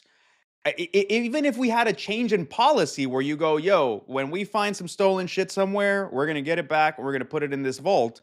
Okay, weird, cool. Let's see how it happens. But they don't do it in silence, and then the money just vanishes on the other side of the planet and like appears over here. Maybe the Chinese are getting a little too comfortable and like with what their North Korean friends do. But that's not how the rest of the planet works, right? And if it were, then we'd have a serious fucking problem, and people in the U.S. would be the first ones to say, "Hey, what the fuck?" Right? But this is just a fucking stupid story. Not saying that to our friends at Bloomberg. They're great reporting. I'm saying the Chinese are doing some really stupid shit here. This makes them look so dumb. Speaking of national cybersecurity agencies and doing some dumb shit, we have CISA, the U.S. government cybersecurity agency. No. In this case, shout out to the folks at CISA who actually flagged this. That was a brutal transition. CISA put out a KEV advisory, the known exploited vulnerabilities catalog, that give federal agencies like a strict deadline for patching stuff that's known to be exploited in the wild. In this case, there were some, I believe there were Cisco devices marked as exploited. CVE 2025-20333 and 20362. Remote code execution and privilege escalation was added to the CISA list. Federal agencies in the US met the deadline and self-reported, and then CISA looked at the self-reporting thing and found that devices that were marked as patched in the reporting template were actually still vulnerable to the same vulnerabilities. They were just not patched. So they missed the deadline, misreported they'd been patched, and CISA had to put out a new directive that basically says, listen, here are all these little numbers that you need to be checking for. What a fucking disaster. What a cluster. What a cluster. Some of this, again, is being blamed on government shutdown and staffing shortages and blah, blah, blah, blah, blah. But if this is the case, what's the use of this CISA Kev list if agencies can't be bothered, not only be bothered to patch, but to self-report that they've been patched? It's crazy pants to me. I think that, okay, so shout out to CISA for pointing that out. I think maybe what we need to see here is why are we relying on self-reporting? Like, you could, this is like a scientific. Well, they're not though. They're not though, because they were able to prove. Right, but that's my point, right? Like there is a way for you to just, look out into the this wonderful vista and go, that's not patched, that's not patched, that's not patched, that's not patched, right? Like, you can assemble a list of not patched things. So there's like a verifiability here. Moreover, they are in a position where they can just walk up to an organization and say, you have 4 vulnerable devices in there somewhere, whether you say so or not. So there's almost like an interesting thing about like this. I think this is a dynamic that I have ignored in the past in how we talk about CISA. But okay, CISA was way too soft on the private sector, right? And you can make the argument that, well, it has no enforcement power, so it kind of has to be soft with the private sector because it's just there asking for favors. But how soft does it need to be with the rest of the government? Because CISA could be a fucking tyrant inside of the US government for the sake of security. And I kind of would love to see it. Like, if they were just like the asshole. Yeah, more of these directives, like more of these statements, the outing folks and cop, exposing shit. Yeah. Right? Like, CISA could be the asshole traffic cop of the US government that's just, it's not asking people for favors. It's sitting there with a fucking list going like, hey, like, we're going to go back to Congress and let them know that, like, I don't know, the Department of Transportation can't be bothered to patch X, Y, and Z, and they'll cut your funding, or like they'll put you on pause, or they'll whatever it is that's a slap on the wrist. But like, I'd love to see it, because then you just lead by example in a way. You go, hey, like, yeah, we can't tell companies what to do, but there's a standard being set by the U.S. government in that we refuse to have any vulnerable device exposed to the internet for longer than 24 hours after a patch is available. That's just our standard. That's just we're going to be fascists about it internally as well. Mm-hmm. So we can. I think that would be very cool to see. If there are federal agencies if there are federal agencies with their budget and facing deadlines and with all that fire on their neck, unable to patch this shit, what do you expect is happening at enterprises that are running this shit with like full of 0 days? It's like, this is why there's this technical debt that the ransomware guys are just cashing in on, right? Because of shit like this. I mean, take us full circle, bro. Take us full circle to this Anthropic story. It's gonna get really interesting. Like I said, the internet is a very forgiving place right now. You can live with a vulnerable device, and maybe you'll get popped. And if you do get popped, maybe you'll see the effects, and maybe you'll find out. It's gonna be very different when the internet is completely unforgiving, because the second you plug in some bullshit that's vulnerable, it's getting popped not by the careful Chinese spies, not by the long-term whatever folks, not by the dudes who just want to steal some money further down the line, but by every piece of shit script kiddie who just wants to deploy ransomware or a botnet or whatever. So like, you can't deny that the thing got popped, right? Like, if you plug a machine in and everything gets ransomware immediately, there's no more forgiveness, right? Like, the technical debt is being collected on a clock. And that's going to change the dynamics out here in a very interesting way. I saw someone react to this new CISO warning that it had not been patched by saying this is why CISO really should be recommending that these devices get ripped out. And I asked the question, and replaced by what? Right? If this is Cisco, which is like the premier of the premier here in the United States around, it just tells us why these network devices become just ripe hunting ground. I want to stay right here because Amazon, we got a threat intel report from Amazon. Amazon has discovered an APT exploiting Cisco and Citrix 0 days. According to Amazon, a note from their CISO, their Amazon Madpot honeypot service detected exploitation attempts for a Citrix bleed vulnerability CVE 2025-5777 prior to public disclosure, indicating that a threat actor had been exploiting the vulnerability as a 0 day. So we have Amazon with a threat intel team disclosing 0 days. Kostin, I'm pretty sure you looked at this report and put the IOX through your system. What do you know about this? I'm not entirely sure if you're like throwing a ball to me or like making fun, because I looked at the report and maybe I missed something, but I haven't seen a lot of IOX there. Actually, there's no IOX. No IOX whatsoever. Except this is like snippet, code snippet. They say it shows the actors extensive authentication to access their web shell, right? But otherwise, there's not a lot in this. Of course, I would love to know a bit more about what really happened here and what was caught. And I remember when we actually. There was a previous case when we called out the fact that they don't have any IOCs, there's nothing in the blog, and then they followed up with a better blog with more IOCs, more data, and so on, with hashes, if you remember that case.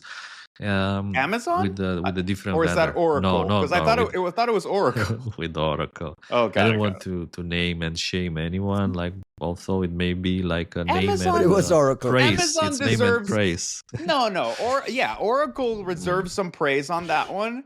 Amazon, correct. Sorry, go ahead, Kostin. I don't mean to. No. I mean, absolutely, they deserve some praise on the fact that they followed up with another blog with more IOCs. So perhaps, just calling out these things can result in some good things. So like Amazon, if you're listening, further follow-ups. Amazon, if you're listening, like drop anything. If you're going to tell us that there's a nation state out there exploiting these Cisco and Citrix devices, at least tell me how I can go look to see if my window is broken. Like, it's just a bare bones basic minimum. Why are we fucking accepting these companies, CISOs, writing these blog posts as like are we hearing from their fucking marketing? CISO? I don't want to know the name of your fucking CISO. Like, this should not be. Do you not have any personalities that work here? Like, this is some bullshit. Like, Amazon has been sitting out the threat intel game. Threat intelligence team. Like, yes. That's the team that we want to hear. Do you know anyone that works there? Hear from there. Who the fuck is in that team? I know some people who work at Amazon. I don't know if that's the threat intel team. How about you give us a blog by somebody with a name and a Twitter handle? And that's just not me being difficult. It's also like, who the fuck is this CISO, and why the fuck would I care what he has to say about a supposed operation like with no IOX? Like, I'm well, because he previously led the technical analysis of computer and network intrusion efforts at the Federal Bureau of Investigation Cyber Division. Wow. He's an old FBI guy. At FBI Cyber. Well, and he also served as a special agent with the Air Force Office of Special Investigations. Let's not make it about this guy. Like, come on. I'm not shitting on this dude. Someone on his staff gave him that to put his name on. We're not gonna throw him under the bus with his background. We're gonna call out the company. No, dude. Like, it's not. There's nothing wrong with the CISO, but I also am not letting him off the fucking hook, because the threat intel people, who are probably 7 layers under this fucking CISO, are not the ones that need to go argue with Amazon and say, hey, what the fuck, guys? Like, this isn't a blog that goes out under the CISO. It also isn't a blog that just like, I'm glad Amazon suddenly realized that threat intel exists as like the largest fucking cloud on planet Earth. It's nice that they wanted to. it This decided is to an let us ad know for their about Mad phones? Pot. This is an ad for their internal Mad Pot honeypot service. I'm sure the threat intel, if they're like competent threat intel people on their team, they would say, guys, this is not really a blog we should be putting out with that bare bones stuff. Like, we know that internally at these companies, there are a handful of guys fighting with their hands tied behind their backs to do the right thing. And I want to give like the Amazon threat intel guys, I don't know anyone there, so I'm just going blindly, give them the benefit of the doubt. But like when your threat intel reports are being used so blatantly for these obvious marketing things without any sort of documentation, no show and tell whatsoever, it becomes just like, it's unbearable. It's hard for me to really cut them much slack. Even the ones like they're used to have good people, and I've watched them unceremoniously fire some really True. great people in the past year. So my tank of like forgiveness for Amazon, All right, fuck Amazon then. yeah, like it's pretty low. You know, grow a pair, fucking come out, do some shit for the community, let people actually have a reason to believe you. Otherwise, fuck off. Amazon also announced this week an AI bug bounty program. Just specific to AI models, Amazon became the latest company to open its LLMs to outside security researchers. The program will allow select third-party researchers and academic teams to prod Nova, Amazon's suite of foundational AI models, and receive compensation for their findings. One thing that stood out to me is the things that are in scope include the usual prompt injections, jailbreaks, model vulnerabilities, but also the ways in which the model might unintentionally assist with harmful activities that includes things like chemical, biological, radiological, and nuclear CBRN events.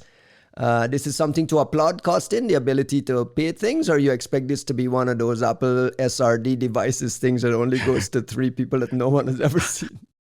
Well, yeah, the other thing here is that it says the participants will be selected next year by Amazon through an invite-only system, meaning the company will still retain influence over which security researchers get access to their technology. Is it really a bug bounty program if you're just kind of hiring pen Correct, testers? right? Yeah, and well, according to the company, it has paid out more than $55,000 to researchers, which is not a lot, correct? Like in this field, for 30 validated AI-related vulnerabilities. So 55,000 divided by 30, and I think you it's can like get a $1,500 per vulnerability, something like that. 1,500. I didn't even know they had models. They Yeah, have their Nova. own. They have their correct. own frontier. Like, has anybody ever heard of this shit before? Like, I haven't. no, I'd No, never. we I have had. not. I keep up with this. It's at nova. For the listeners, at nova.amazon.com is where they have their foundational models posted. I went to the website there and I see hi Ryan on a chat window there. So it looks like a Yeah, I just it got. looks okay. like a chat GPT thingy. Okay, all right. Interesting. Well, now we know. Well, now we look at Interesting. that. Look at that. We learned. Now some we know. shit. Hopefully, one of our friends get invited to participate in this bug bounty program and can block people from creating chemical I weapons. mean, on maybe these if our things. friends are gonna get paid to do it, otherwise, like, fuck them. This week was also Patch Tuesday. We got the usual suite of patches from everyone, including Ivanti. Not anything in the wild, but we got patches from everyone. If you're in the patching minds, shout out to you. Yeah. Thoughts and prayers as you're in the patching Thoughts and minds trying to figure prayers. this shit out. Microsoft did announce that there was one 0-day, a kernel in the wild 0-day that was discovered by Mystic. Or it's credited to Mystic and MSRC, which and Microsoft marked it as exploited in the wild CVE 2025-62215. It looks like one of those code execution things that can take over a system. Costin, did you put this into your system at all? Again, are you trying to trick me or something I here? am. We're doing TLP Black we're doing TLP Black ads this entire episode. I think the proper answer here. By the way, I was watching the analysis of some of politician talks, and whenever they're asking tricky questions, everybody first of all they say something along the lines that, of course, that we always care about this, and then they immediately shift the topic to something that they Yes. are way more familiar with. So I would say that, of course, that I put this into my systems. And by the way, my systems, which are not just operated by me personally, But also there's a lot of AI which is feeding these systems with data that gets published on the internet all the time, because you cannot be threat intelligence aware these Jesus days if you Christ, don't he's have so some well AI trained. integration. No, but like looking at this talks of how politicians, try Mhm. to maneuver around the The topic, pivot, the and I pivot. remember, yeah, all the PR trainings that we've been to, all the interviews that we've done together, Ryan, and of course all the things that I learned from journalists like Kim Zetter, for instance. Shout outs to Kim Zetter, and yeah, I mean there isn't much to put in these systems. Of course, about this particular Another bug. case, right? This is like the third case where we're talking about discovery of Mm, OD, and I might be at risk, and then there's nothing I can do. Hey, guy, your window is broken, and a guy has been mm. jumping into it, but can't tell you which window it is. I don't know what kind of glass you had. Like this is Microsoft Yeah. Patch Tuesday. There's also the possibility that, honestly, by the way, analyzing these bugs in a proper fashion, it takes time. And even like we back in the days when we discovered something, we reported it to Microsoft, and somehow we were lucky that we had like about a month, sometimes even like 90 days until Microsoft was ready with the patch, that we could spend analyzing that thing. And people like Boris Larin, they were just going through that and writing a very thorough analysis of how this works and how it happened. And while others, like myself, we were trying to look on the attribution side of things, which APT leverages this particular exploit. Can we do like solid attribution, or is more like suspect? We suspect it might be that. So we had like enough time to prepare also. But when Microsoft discovers it, maybe themselves, maybe It's a they rush don't to get a have, patch out. yeah, it's a rush to get the patch out, and perhaps the timing on Look at this this bug guy is with not his proper. nuance. It's, I don't know, maybe I say maybe. It's every fucking patch Of Tuesday, course though. that we It's would every love patch to Tuesday we have get more nothing. information. But the other thing here is that there's not enough pressure. Like I said, there's not enough pressure, and people rush to write stories about these bugs, even when there's no IOCs and there's nothing. And we kept suggesting to reporters, especially, that if you don't see IOCs in a story, don't publish. It's a Don't publish marketing on it. Ask document, for correct? more. Push for more. You need to keep pushing for more information about these bugs. And of course, Mystics are amazing. They discover a lot of very cool stuff, and they have a lot of very talented researchers. And I hope they still have a chance to write a bit more. But the reality is that nowadays, these stories come and go every month. Every month, there's a new zero-day exploited in the wild by who knows who. And then we move on, there's a new one. And the next month, it's a new one from Apple. And the next one is another bug that Google finds. And then WhatsApp finds another. And then Samsung patches something that was being exploited in the wild for 3 years. And And this nobody is our new really norm. This is cares. the Or new like, this norm. is a norm again. And there's no blog and there's no information. Wait Except a second. hopefully at some conferences, like closed door conferences, some closed door, I don't know, discussion groups that one You'll see is the a member CVD of, pop up on a slide deck somewhere. and in our feeds sometimes. Wait a second. Mr. Juan might be a member of MAP, so he might have some inside information. I don't have shit. That isn't labs. I don't have shit. I got nothing to give End you of guys. story. I don't even End of pay. story. I don't even pay attention to these anymore. Like, Can you add a line to the podcast calling on John Lambert to do a little better? I mean, come on, John. You know better. Like, you guys I know mean, better. you've got John, and like Sherrod went over there, and like we love Sherrod, but like I don't know, like Microsoft has been receding. Like the security at Microsoft has been receding and waning in getting worse over the past couple of years. And I think what I'm sad about, and look, it's funny, man. We gave CISA so much shit. Like we were really rough on them. They became the butt of every joke. Um, but a lot of what we were giving them shit for was basically covering for Microsoft, right? Like a Fair. lot of what we gave them shit for was how much they were, just behind Microsoft. Oh, Microsoft, what can I do for you? Microsoft, how wonderful you fucking are.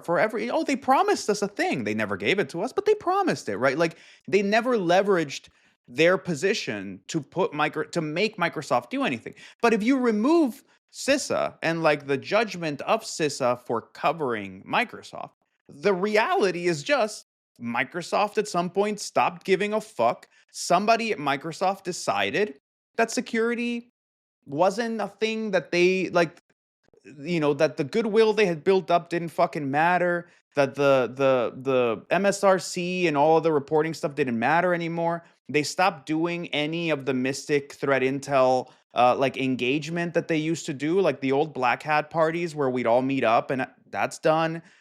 They started to hire every fucking researcher in the industry. They don't publish anymore. We don't see, like, if they're doing this in private, I'd love to hear from you guys, because like you're one of the biggest sources of intel on the fucking planet, and you will be. But if you're just kind of hoarding it all for yourselves, like, okay, good, cool, but the rest of us aren't going to sit here and give you praise. And I just don't get it. I don't It's get funny, it. Like, it's funny that this is your perception of it, and I share everything you say. I agree completely with you. And we just got a November update that I didn't even put on the list to talk about because it was such bullshit. We just got a November update for Microsoft Secure Futures Initiative, this SFI program that came out of that CSRB report, with a list of how amazing Microsoft has gotten at security. Like how many of these checkbox things that they're now doing. It's just an incredible self-promotional marketing document about how their security is forward-moving and in thought leadership mode. While the rest of us look at the same Microsoft and say, like, what the fuck is this? Yeah. Already exploited 0-day and nobody can tell us anything. It's just unconscionable. By the way, I just want to... I want to update a previous story we discussed around that WhatsApp zero-click that was supposed to appear at this point-to-own, and then it wasn't a WhatsApp. It was nobody knew what happened to it. It was part of the schedule, and then there was some controversy. I actually got some inside information that there never was a WhatsApp zero-click remote code execution at point-to-own. The guy showed up promising it, but he only got it to do a denial of service. So there was a zero-click denial of service bug that maybe could have been RCE, but there was no RCE. It was denial of service, and there was some speculation about what happened to the bug. The bug was actually purchased by ZDI, Zero-Day Initiative, this tipping point Zero-Day Initiative, and reported to WhatsApp Meta. So my previous information that Meta did get the bug was accurate. But it was passed to them after being acquired by ZDI. And I have a question here. How does ZDI make money? Like, why are they buying 0 days and reporting it immediately? They're obviously not reselling it. What is their business model? Do we know? Next story. Open question. Yeah. Like I think Next podcast. I asked you the same question when we were together in Canada. I asked the same question. It would be nice to understand the business model, because we like They're to an think ODay purchaser. Like public ODay purchaser, yeah. Are they also an ODay seller? That's a question. They report all ODays they purchase to the vendor immediately. Not immediately. I disagree about the immediately part. I don't know about immediately. I would say eventually, right? But then what happens with the ODay in between then? I know Tipping Point sells IPS feeds and IPS services, so I'm sure they put some 0-day protection into some product. This company is actually owned by Trend Micro, which is a defense company. So to just dovetail back to the earlier KnownSec thing about the US company that might be doing offense and defense and so on, maybe they're in that category. I don't know. But anyway, maybe next podcast we can get down to the bottom of how they actually make their money. The other story I put on our list, guys, is Google documenting private AI compute, much like Apple's private cloud compute for what they had promised around Apple Intelligence, which might just be vaporware at this point. But Google announcing private AI compute is a secure, fortified space for processing your data that keeps your data isolated and private to you. Processing the same type of sensitive information might be expected to be processed on device within a trusted boundary. Your information, blah, blah, blah, blah, blah, stays secure in our existing AI safeguards. This is a big, giant positive development, Juanito? Presumably. I mean, I'm looking at it, and actually, like, there's a 12-page paper about like how they set this thing up. But so I'm glad Google is doing this, mostly because I want to see what it looks like to do it, and more importantly, to use it. Because with Apple, they built the thing. They ran to do the fucking, private compute thing for AI. But as far as I can tell, nobody at Apple knows how to use AI at all. And like, Apple Intelligence is a piece of shit. It's completely fucking useless. Siri Turn is it off. Turn it the off. most outdated garbage assistant. Like, there are moments throughout my day, in any given day, I must 12 times I must look at Siri and go, God, what a piece of shit this is. Like, it's like an outdated piece of technology that it sticks out like a sore thumb for how much of like a previous generation thing it is. And I keep going back to Siri because ultimately Apple has uh, it's sort of folded ChatGPT into like the vision thing, but not really. Sort of folded ChatGPT queries into Siri queries, but not really, right? Like, so like it's a feature that's sort of hanging somewhere in there, and it just doesn't work. So the private cloud compute, you're like, I'm glad you guys built like they basically built a Formula One racetrack and forgot to get any cars, right? Like that's kind of what happened at Apple. So Google, which is much more, much further down the line on with DeepMind and Gemini and like doing real shit with AI, I am very curious to see what this turns into. And frankly, look, Mike Hom keeps referring to Google as like the sleeping giant, like the way people used to talk about China, right? As like someday China's going to wake up and like take over the world. I think Google is the sleeping giant of the AI race, right? Like I made fun of them relentlessly for getting beat at their own game with their own technology. But at the end of the day, look, OpenAI is like starving for cash and struggling for compute. Amazon, we didn't even know they had any fucking models until 5 minutes ago, right? Nova, bro. Anthropic literally breaking their own trust, degrading their own models, right? Look, guys, Anthropic, instead of fucking lying to people about what model they're using, how about you raise the price? Do some price discovery. If your product is so good that everybody wants to use it, don't make it worse. Raise the price. Come up with a $2,000 tier, right? Like, there's so many ways in which everybody's fucking up. But you look at Google, and Google has everything. It's a hyperscaler. It has its own TPUs. It has a frontier lab inside of itself. It has existing data center infrastructure across the entire planet with They make dark their own fiber. electricity, yeah. They make, and they have a go-to-market strategy because they have an existing product that goes both to enterprise and to consumer.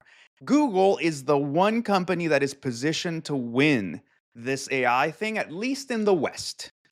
And in that sense, this to me is more exciting than the Apple private cloud compute, because we never saw what the Apple private cloud compute would be useful for. And I'm hoping, like, honestly, I fucking hate Android and I can't use an Android phone to save my fucking life, but maybe this is the thing. Maybe this is the killer app. Maybe you turn Google Assistant into such a ubiquitous and powerful thing that people go, yeah, iPhones are cool and all, but it can't do anything that my Android phone can do. And you go, okay, like that. Well, That's how we you have this win. experience with maps on iPhones, right? Like everyone uses Google Maps on iPhone. No one uses the Apple Map, and we've just kind of standardized that that's just the workflow. It might just be this way, where you put Gemini on your iPhone and you just use Gemini or ChatGPT, and it might just be that. You'd hope so, but Costing Google the promise. doesn't do that. Sorry. The go ahead. promise of private AI compute is significant, though. But I want to, just on the technical terms, can you just simplify it for the audience? What does this line mean? Private AI compute is a secure, fortified space for processing your data that keeps your data isolated and private to you. Like, what is the promise? Um, yeah, that's a very good question. And the other thing here, which I think it really matters, is the fact that they say this is all powered by Google's own custom tensor processing units. And I think this custom thing here is one that would be very interesting because, I mean, like you were saying, Google is very well positioned to win the AI race, not only because of all these reasons, but let's say even if they fail, it doesn't really matter because this is not how Google is, let's say, making money, right? While other companies, they are AI companies who depend on that thing. If that thing fails, if the company fails. If for Google this AI side of things fails, they still thrive like nothing happened, to be honest. Not only that, but of course they still have a bunch of very talented people, including like Nobel Prize winners, and I think that they have all the ingredients required to win the AI race, and the fact that they're also building their hardware, although there isn't much data about the custom tensor processing units, which would be interesting. But nevertheless, like just looking at this so-called technical brief, I wouldn't say it's technical. It's more of a marketing thingy. It's not like a super deep technical paper they published, which kind of suggests that they're trying to make your data verifiable secure, in the sense that they do leverage their titanium architecture, which is kind of a TPM, if you want, that allows them to store, say, encryption keys in a secure fashion, to run enclaves where the data is securely encrypted. Uh, Something which, by the way, Apple was also promising back in the days when we discussed this topic. And I think also it's quite relevant to this is the fact that actually Apple just signed. They announced that they're signing a partnership with Google, of all companies, to integrate Gemini AI into their services. So I wonder if this was one of the very important requirements for Apple Fair to enough. take care of your private data, so that Google can be integrated with Might be just a Apple's wreck as promise. part of that deal, right? Yeah. Yeah, it could be a requirement, and this is why Google is pushing this, which for some people it may be important. Why is it important that your data stays secure? And this is what we were discussing, because we see from many public studies that AI companies mine the hell of your chats and your data and your sessions with their models, even like to spot abuse, like we have seen today with this Claude research that was published. It's pretty obvious that they know like what everyone is talking about, discussing with the models. Everything is being monitored, and here I think there is a potential for this private AI compute paradigm, where your discussions stay private, like you are the one who controls what happens to your data and how your data is processed. And this may be valuable for businesses, for governments, at government level, at businesses, and perhaps for Apple users. I wouldn't give up on Apple iPhones just yet. Yeah, Like Juan, I'm an Apple fanboy, although Apple is still not okay in my book. still not Nothing okay. has changed. They're not okay, Not absolutely. okay. But nevertheless, there is still hope. There is hope that through this integration and private processing of your data, perhaps this can be available in a decent way to iPhone users, and at the same time, this can open door to like governments leveraging AI models in a secure fashion that is verifiable secure.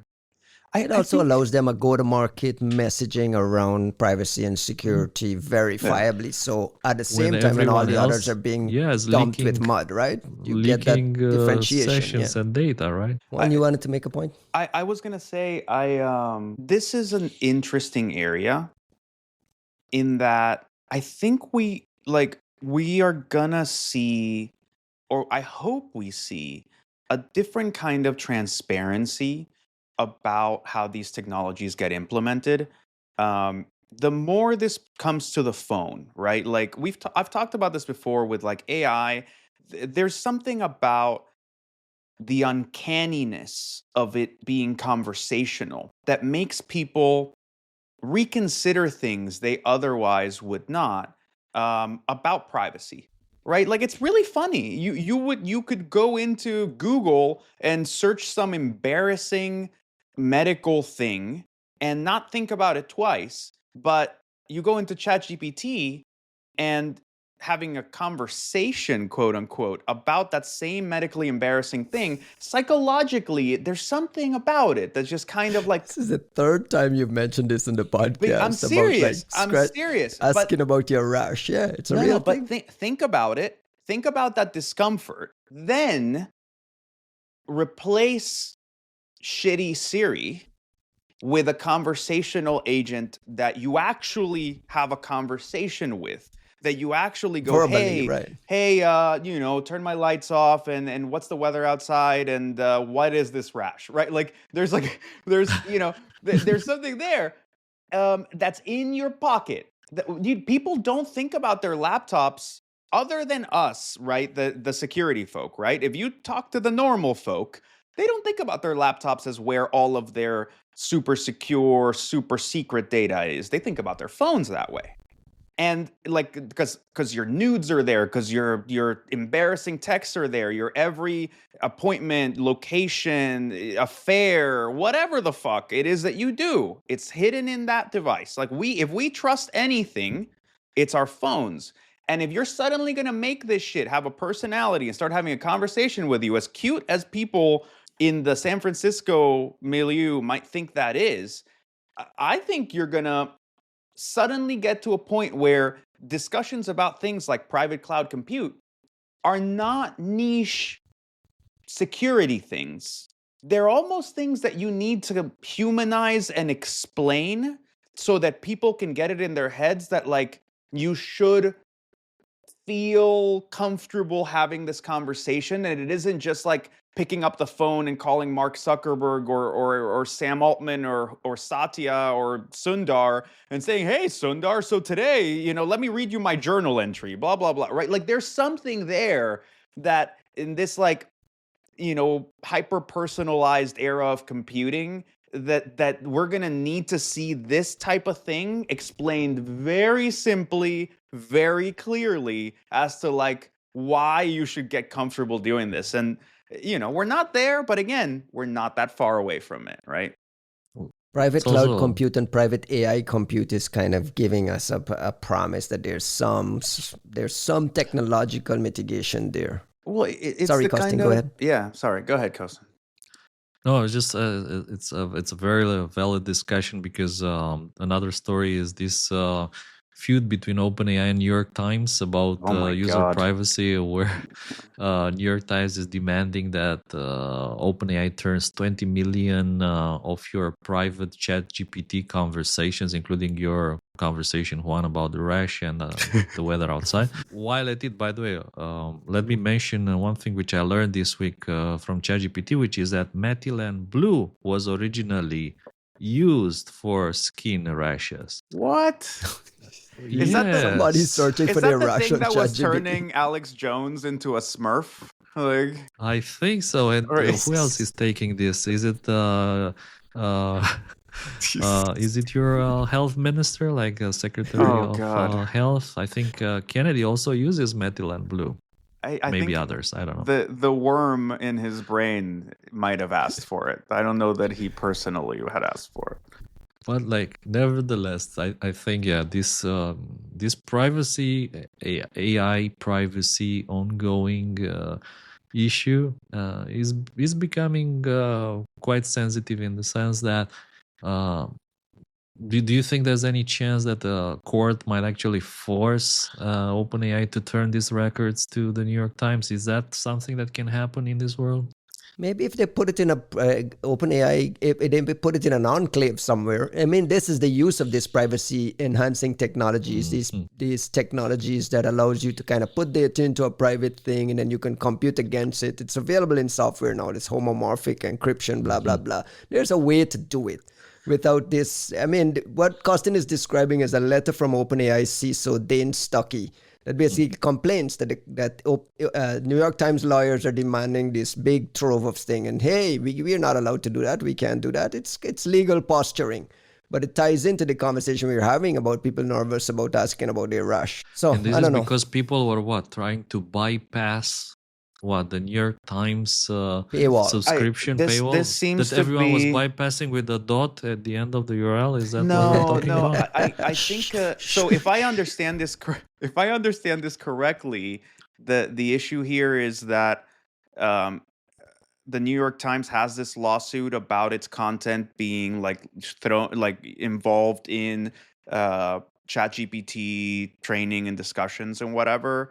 And I'm guessing as part of their discovery, they're claiming that they need like every fucking ChatGPT conversation ever, or like I don't know. Yeah. Which It's only is 20 million. I doubt it, but like it's an insane level of overreach. I don't see a court that could possibly accept that. I also wonder, is this like a Luddite lawyer kind of trying to grapple with the fact that like you have no way to test whether what's in the model is what's in the model, or if they're just fucking lying to you, or is this like a power move of some sort that they're trying to get ChatGPT to settle? Like, what's going on here, right? Like, Let me ask the question this way. What's the purpose of this OpenAI letter from this Dane Stuckey? Whenever a company executive publishes a document, the first thing you ask is why. I mean, why? I gotta be honest with you. Like the New York Times looks like shit doing this. Oh, come on. I absolutely think they do. Look, the New York Times. I'm not a huge fan of the New York Times, which is really tough these days. You can't shit on the New York Times without being labeled like a right-wing nut job, which is a shame because there's a lot to shit on the New York Times for. Oh, we've had long experience with the cybersecurity discussions about this over in the years, past, right? But what I will say is the universal narrative about copyright violations sides with the New York Times and with authors and everybody else, right? Like they're great and they did all this great human work, and look at these fucking AI monsters who've just stolen everyone's shit and created this monstrosity on the basis of it, and OpenAI and everybody else looks terrible, and the New York Times are victims. And for them to basically ask to violate the privacy of every fucking ChatGPT user, it's a bad look. And I think that OpenAI is kind of in the right and quite smart to say, hey, look at what your champions are doing, right? They're trying to violate your privacy by using the courts. I don't think that it's an entirely bad move on their part. I don't know that this is a mud fight, right? No one's getting out of this one looking clean. But it is a chink in the armor of that kind of bullshit, right? Rooting for OpenAI in any case belonging in any case involving copyright infringement feels like rooting for a toothache or like a copyright, much like intellectual property, seems to be a kind of outdated notion, like privacy. It's like the Chinese. It's respect. It's we a don't lot of, steal. it's a we lot just of borrow. models are the ultimate, respectful artists. We're at the 2-hour mark, and I want to shut it down with one last story. If you guys have a few minutes, there's pretty interesting things. I thought you had like a hard, stop. Yeah, in the next hour. Motherfucker. At the top of the next hour. Wow. I need time so we can prep. have a 3-hour episode, is what you're saying. No, we can't. We need to touch this last story, which is important enough that I want us to get to it before we move on. The United Kingdom Transportation and Cybersecurity Chief announced an investigation into Chinese-made buses that are driving around the United Kingdom. The buses are used in Bristol, Essex, Leicester, Nottingham, South Wales, among other locations, and so on. And this investigation was the result of, I believe it was a Danish company, Costin? Norway, yeah. A Norwegian company that did they pen tested these buses basically. Conducted a test of 2 electric buses in an isolated environment inside a mountain, which was fascinating in itself. The purpose was to uncover risks associated with electric buses. And two things that they found was in this Yutong buses and software, there is access to the control system for battery and power supply via mobile network through a Romanian SIM card. In theory, therefore, this bus can be stopped or rendered inoperable by the manufacturer remotely. They've discovered some additional investigations and some vulnerabilities and reported there. So now we have the Danish, we have the Norwegians publishing a report about these vulnerabilities. Denmark opened an investigation. Now the UK opened an investigation. And the idea is, hey, the Chinese might have remote access to mess with public transportation in a time of need, costing you're squinting very, very hard. Why? I think you're reading it all wrong. And Oh. let me tell you what is the emphasis here, the keyword in this whole story, the Romanian SIM card. Oh It's shit! not the This is not the Chinese that have access to. Like, why would you have a Romanian SIM card in there? I think that is what everyone is missing in this story. But by the way, there's another somehow maybe related story. If you remember when the war started in Ukraine, like a lot of tractors in Russia stopped working. They were like remotely bricked by the manufacturer. I can't seem to recall the brand of those tractors, but they were like John just Deere? remotely. John Deere, correct. Which is a big US company. Yeah, And there's a big story happening simultaneously around the right to repair movement and on John Deere, with all these technologies and Wi-Fi updating systems that are so proprietary on these devices that no one can repair them. You have to go back to John Deere to get them repaired. And now we're starting to see the security implications of it pop up with stories like this, right?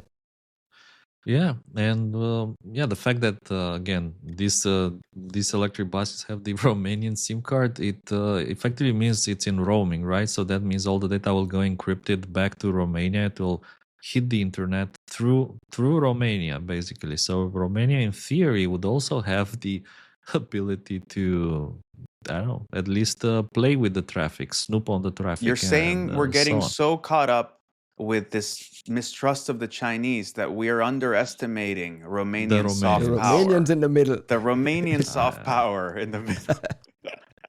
The Romanian SIM cards. I tell you, $5 a month, unlimited traffic.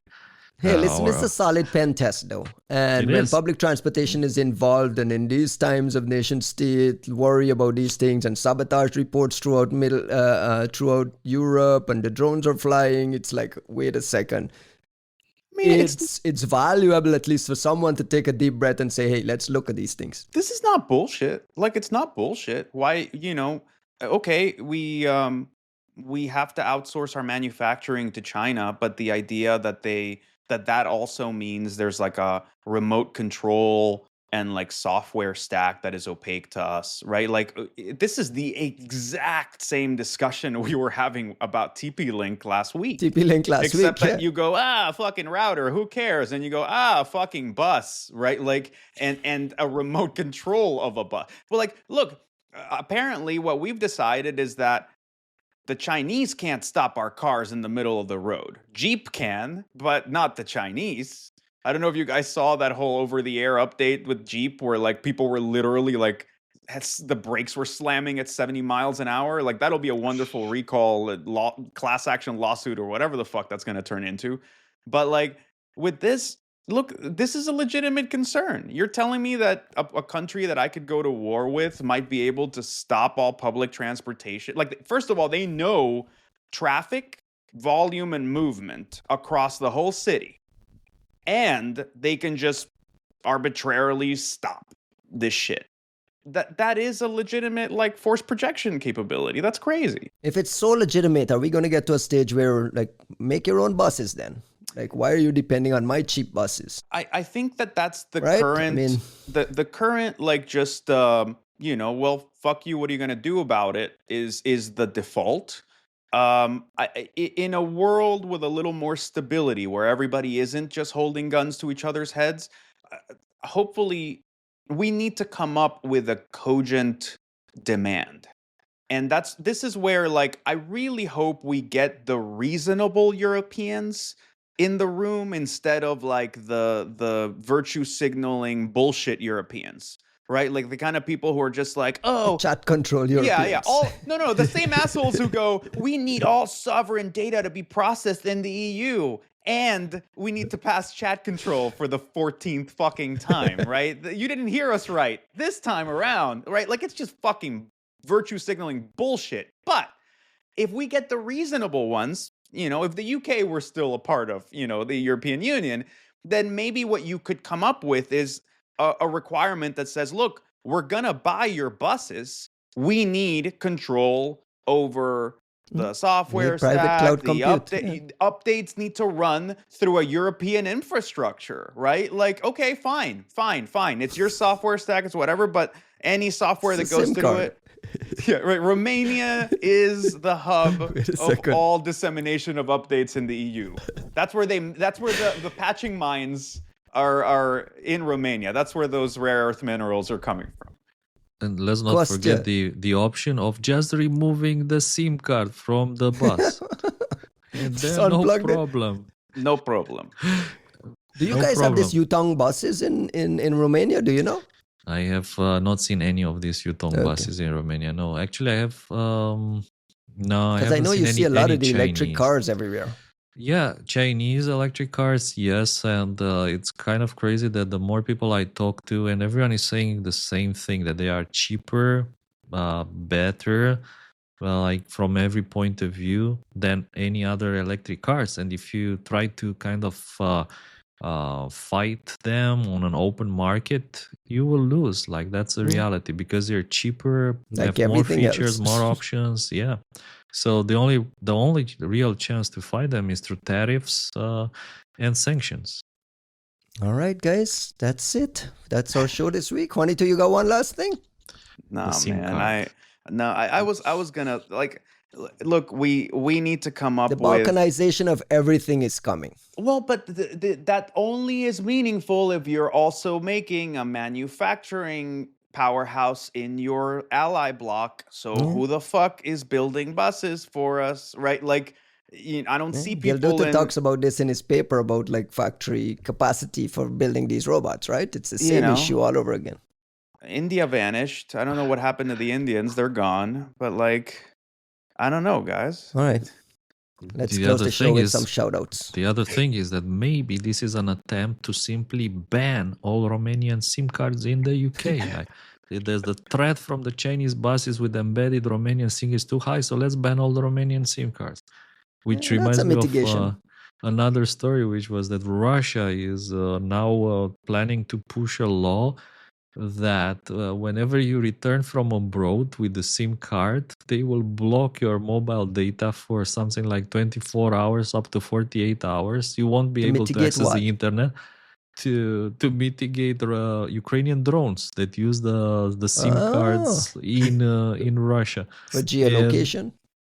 Like for remote commands, for things like that. And you will only be allowed to access VKontakte and the Russian government websites and RuTube and other related Russian services for 24 hours, 48 hours. And like knowing Russians, I wonder if everybody will just have like two SIM cards, one that they keep at home all the time and one they travel with, and then they just flip when they come back at home or something like that. There might be a SIM card amnesty bin at the airport. That's one of the things I noticed in Ottawa. It's like there's these amnesty bins, not Ottawa, in Montreal, amnesty bins around weed. It's like, please turn in your weed here because it's illegal to travel with it internationally. It's a donation. Ton of people going and dropping shit in there. You're donating to the TSA. The TSA people at the end of the day, like their shitty jobs, they walk out and they like fucking smoke everything. While you guys think about your shout-outs, I just want to say thank you again to Material Security for sponsoring the show. Those guys are good at what they do. I've seen a demo of the platform, and hopefully I'll get a demo for you guys as well at some point down so you can see what it looks like. Congratulations again on the launch of TLP Black. TLPblack.net is where you can go find the services Costin and his team are offering. This week, Juanito, I'll punt to you. Any shout-outs from your side? Just a few conference things to kind of look out for. So it looks like for the DC folk who enjoyed DistroCon last year, This has become kind of like the new schmoo as far as like getting tickets seems to be kind of impossible. But in 2 days, they will be selling the general admission tickets. So I guess get whatever bullshit Eventbrite bot people are When is using, that get conference? that ready. I want to say it's in January or something like that. I should have checked, but like it's it was cool last year. Just getting a ticket is looking really really difficult, so just kind of put that out there for folks. It's it's friends that are organizing. Cyber WarCon is this week, so our boy John Holquist's mythical con, and may even we'll see if it has power. DC conferences and electricity, kind of the two don't seem to meet too well. But also the first edition I am of amazed that I'm on the B-Sides website and I don't have, there's no date on the website for the conference. for Anyway, DistrictCon. that's the weird thing. I know it's in January, it's sometime in Yeah. January, but Yeah. guys, put the date at the top of your website, please. Like, that's the most important thing. Dude, Go ahead. besides Pyongyang is also this week. If you have not heard, the remote event is In Washington, D.C., I it's might not. add. No one's going to Pyongyang. It's remote. Everybody can join, and it's looking pretty fucking hilarious. So How much does it cost? I think you can just register actually, but besides Pyongyang, Yeah, there's an agenda. Yeah, Pyongyang, guys. besides Pyongyang. I apologize to the folks at DistrictCon. It is January 24th to 25th. You see, man? It is on the website. It's right on the front page of the website. I was being such a man and couldn't see it. January 24, 25 next year for DistrictCon. I know I've seen some acceptances, and I know a few folks that are already speaking there. I believe the agenda is live, and they're doing some cool stuff around hacking junkyard devices and so on. So it's shaping up to be a pretty cool event. Anything else from your side, Juan? That's it. I mean, fun things coming this week. Let's see the talks for Cyber WarCon for everybody, and let's see who we pissed off this time with all this talk. Kostin, close the show, please. Well, shout outs to all the very nice folks at DEF Camp, to the organizers. I think they put together a very cool event. It's bigger than the last year. Can you imagine 4 parallel tracks going on across this huge house of the people? So sometimes you need to walk hundreds of meters between the talks, which is very good for your health. So good. Props for that. I like hundreds of meters. Is this hundreds of meters way and back, What is back that and in forth. real What is distance? that? Meters? Meters. Shit. Can you in fridges? 1,000 feet. Something How many like that. You fridges? need Football. How many football fields? 1,000 feet, or like if you want, like it's 5 minutes at the speed of 1 knot per hour. Oh my like God. 1 mile per hour. This doesn't Shout work. out to the Shout DEF out. Camp folks and all the speakers there. I think there's a listener, a podcast listener that's on Twitter as Harlem's was a speaker there at DEF Camp as well. I found that out on Inbar's Twitter feed. And a lot of people there whom I met, they listen to the show, they listen to the pod, they said it's amazing. So thank It's all you, for, bro. for You bring in the listening. Romanians. That's I right. bring the Romanian crowd. Romanian soft power. Yeah. Good man. times. Get those SIM cards. Thank you times. for that. That's And our yeah, show by- this by week, the way, everyone. No, By the it's way, not. We're if- gonna hang out here until it's time for your call, Ryan. Stop. If you need Romanian SIM cards, hit me up. Yeah. On next. Hey, Cryo on Ukrainian next. drone Romanian SIM operators, card. if you guys need some Isn't this what the Secret Service found and thought it was a United Nations cyber attack? SIM card farm. that's right. That's right. Bye, guys. Bye-bye. This episode of The Three Body Problem is brought to you by Material Security, the smarter way to protect Google Workspace. Your Gmail and Google Drive hold the keys to your company's data. Instead of juggling half-broken detections and manual triage, Material Security gives you one platform that automatically finds, investigates, and fixes account threats across email, files, and users. Material runs on autopilot so you can catch real attacks without babysitting rules or slowing people down.